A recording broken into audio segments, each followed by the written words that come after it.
Okay, सो हम अपना पहला कैश फ्लो का प्रैक्टिस क्वेश्चन करने जा रहे हैं। ये बिल्कुल बेसिक क्वेश्चन है।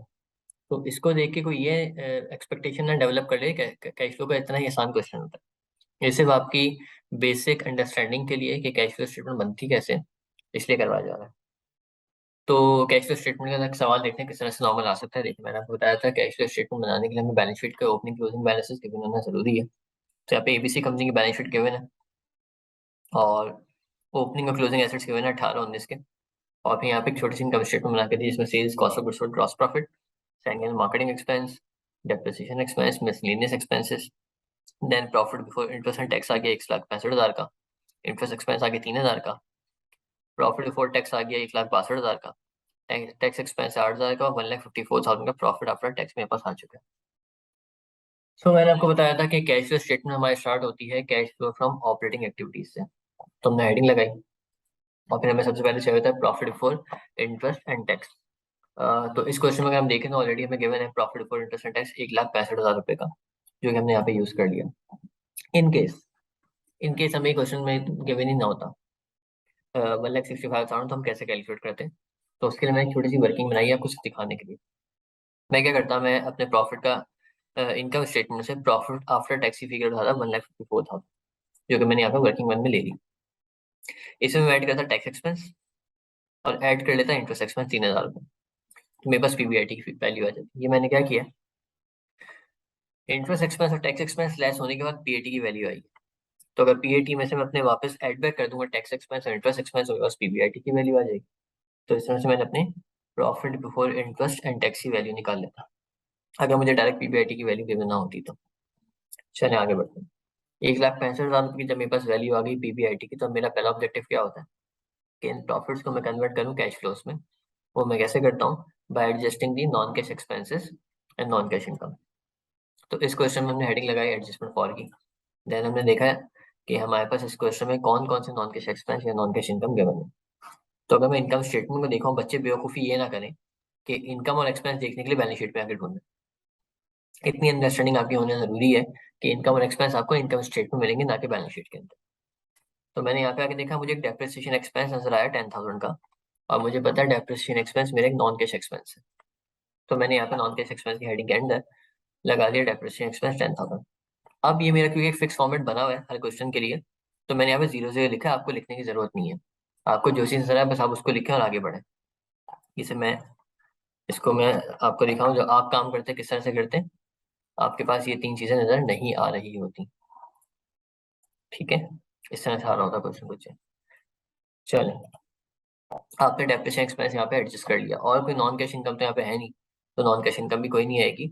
और ये 10,000 रुपीज 1,65,000 में ऐड होने के बाद 175 आ गया, और ये मेरे पास वैल्यू आ गई cash flow before changes in working capital की। अब मैंने वर्किंग कैपिटल की चेंजेस को इनकॉर्पोरेट करना है, जिसमें सर फहरिस्त है मेरे पास अकाउंट्स रिसीवेबल। अकाउंट्स रिसीवेबल अगर मैं देखूँ तो शुरू में 1,50,000 था और एंड में 1,10,000 हो गया। इसका मतलब अकाउंट्स रिसीवेबल मेरा डिक्रीज हुआ है। तो decrease in receivable is increase in cash. तो डिक्रीज इन रिसीवेबल मैंने लग दिया ऐड, और कैश इंक्रीज हो रहा है तो यहाँ पे 40,000 ला के मैंने ऐड कर दी 150 से, क्योंकि 110 पे चला गया था। नेक्स्ट है मेरे पास इन्वेंट्री। इन्वेंट्री 180 से 120 पे चली गई, इन्वेंट्री भी डिक्रीज हुई है 60,000 से। तो मैंने अगेन क्या लिखा, decrease in inventory, increase in cash 60,000। Next क्या है, प्री पेमेंट्स। प्री पेमेंट्स साल की शुरू में 1,000 रुपए की थी, एंड में हो गई 12,000। तो मैंने प्री पेमेंट्स इंक्रीज हो गई, तो प्री पेमेंट्स इंक्रीज होंगे तो कैश डिक्रीज हो जाएगा। मैंने यहाँ पे लिख दिया less increase in pre payments और डिक्रीज इन कैश। कितना, 11,000। 1,000 से 12,000 रुपये चला गया। करंट एसेट्स पूरे हो गए। अब हम आ जाते हैं अपनी लाइबिलिटी साइड पे। लाइबिलिटी साइड पे आके देखते हैं यहाँ पर अकाउंट्स पेबल कितना आ रहा है। अकाउंट्स पेबल आपके साल की शुरू में है 450 और एंड में हो गया 580। इसका मतलब आपका अकाउंट्स पेबल इंक्रीज हो गया। जब आपका अकाउंट्स पेबल इंक्रीज हो रहा है, कितने से इंक्रीज हो रहा है, 1,30,000। तो आप क्या लिखोगे, increase in payable, increase in accounts payable, increase in cash 1,30,000। Next है हमारे सैलरी पेबल। सैलरी पेबल पहले से 50,000 और अब हो गया 35,000। तो 15,000 से मेरा सैलरी पेबल डिक्रीज हो रहा है। तो मैंने डिफरेंस या 15,000 को नेगेटिव लिखा है, यहाँ पे लिख दिया less decrease in payable, decrease in cash. और इसके बाद मेरे पास जो भी वर्किंग कैपिटल के एसेट्स और लायबिलिटीज थी वो मैंने पूरी अकाउंट फॉर कर ली। अब मैं इनको नेट किया तो 2,04,000 रुपये का पॉजिटिव बैलेंस आ गया मेरे पास यहाँ। नेक्स्ट क्या है, इस 2,04,000 को मैं ऐड कर लूंगा 175,000 में, एक वैल्यू आ गई मेरे पास पॉजिटिव 379 की, तो मैंने इसको लिख दिया cash flow from operations. Next, अब मैंने क्या देखना है, मैंने इंटरेस्ट की और टैक्स की कितनी पेमेंट की है। पूरा क्वेश्चन पढ़ के देख लो, ऊपर से नीचे तक कहीं नहीं लिखा हुआ इंटरेस्ट और टैक्स कितना पे किया, तो बड़ा आसान है। इनकम स्टेटमेंट में आगे देखो इंटरेस्ट एक्सपेंस कितना बुक किया था, 3,000 रुपये।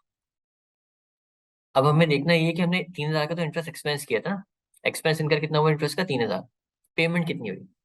सोचें अगर इसकी इंटरेस्ट की पेमेंट नहीं हुई होगी तो इंटरेस्ट पेबल बैलेंस शीट में नजर आना चाहिए।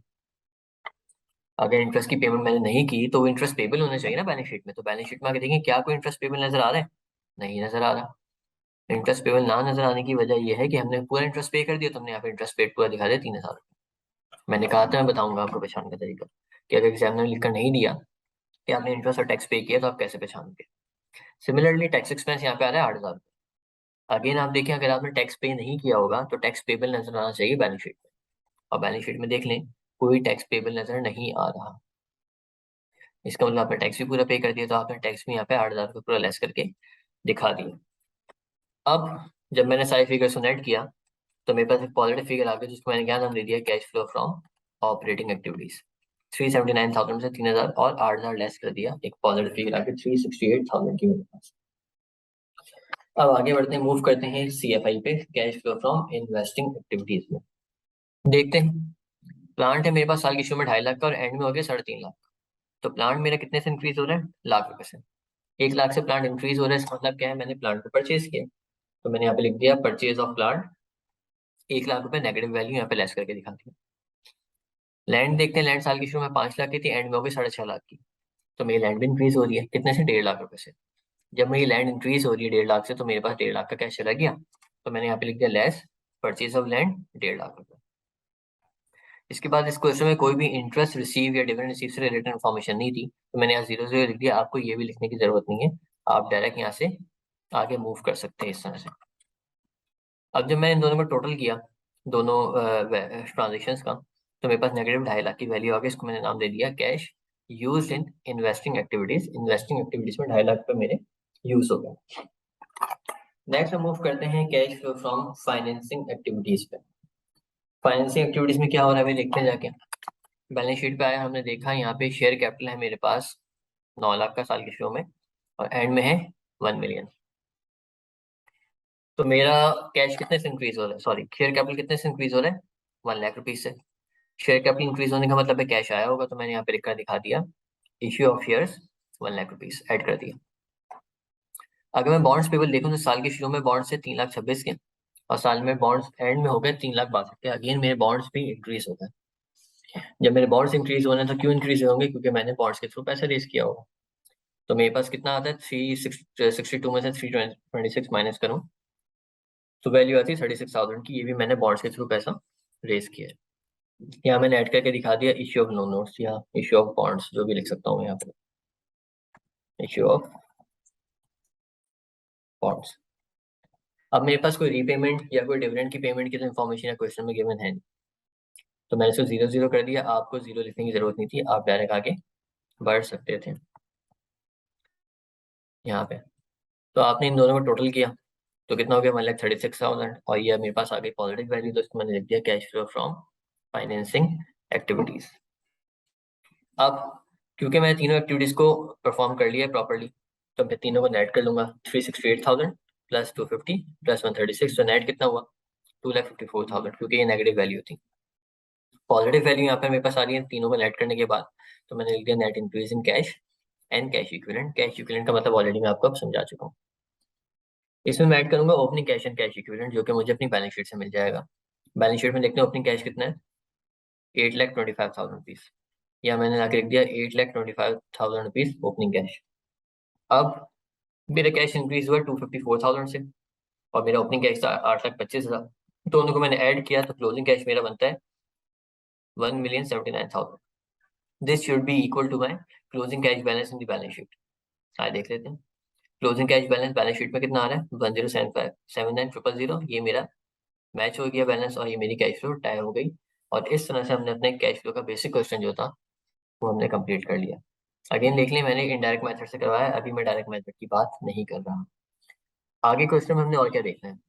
आगे क्वेश्चन में आपको बताऊंगा कि रिटेन अर्निंग, अगर आपको सॉरी रिटेन अर्निंग कह रहा हूँ, आगे क्वेश्चन में आपको बताऊंगा कि आपके पास अगर ये प्रॉफिट की फिगर गिवन ना हो, इस क्वेश्चन में तो आपको प्रॉफिट की फिगर गिवन थी ना, अगर प्रॉफिट की फिगर ही ना गिवन हो या इनकम स्टेटमेंट ही बना के ना गिवन, तो फिर आप कैसे प्रॉफिट निकालोगे? रिटेन अर्निंग के अकाउंट से निकाला जाए तो प्रॉफिट वो बना सिखाऊंगा। कई बार आपको डेप्रिसिएशन एक्सपेंस की फिगर गिवन नहीं होती, तो वो भी आपको कैलकुलेट करनी पड़ती है, वो भी मैं आपको बताऊंगा। फिर यहाँ पे आपको कई बार ये नहीं पता होता है प्लांट्स कितने के परचेज किया, प्लांट कितने के सेल किए, या आपने कोई लैंड कितने की सेल की, या कोई भी फिक्स एसेट सेल किया तो कितने का किया, वो भी मैं कैलकुलेट करना सिखाऊंगा।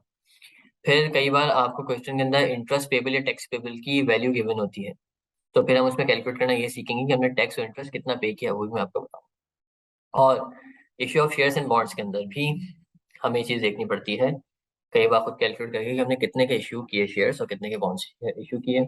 और एक आखिरी चीज़ और होती है, आपको ये गेन और लॉस एंड डिस्पोजल भी कैलकुलेट करके खुद यहाँ पे वैल्यूज पुट करनी होती है। तो इतनी सारी चीज़ें हैं ये ऐसी जो क्वेश्चन में जरूरी नहीं है एग्जामिनर हमें हमेशा आपको बिल्कुल विजिबल तौर पे दे दे। इंफॉर्मेशन छुपी हुई हो सकती है जो कि आपको खुद फाइंड आउट करनी पड़ेगी और कैलकुलेट करके यहाँ पे पुट करनी पड़ेगी। So see you in the next lecture इंशाल्लाह। टेक केयर, अल्लाह हाफिज़।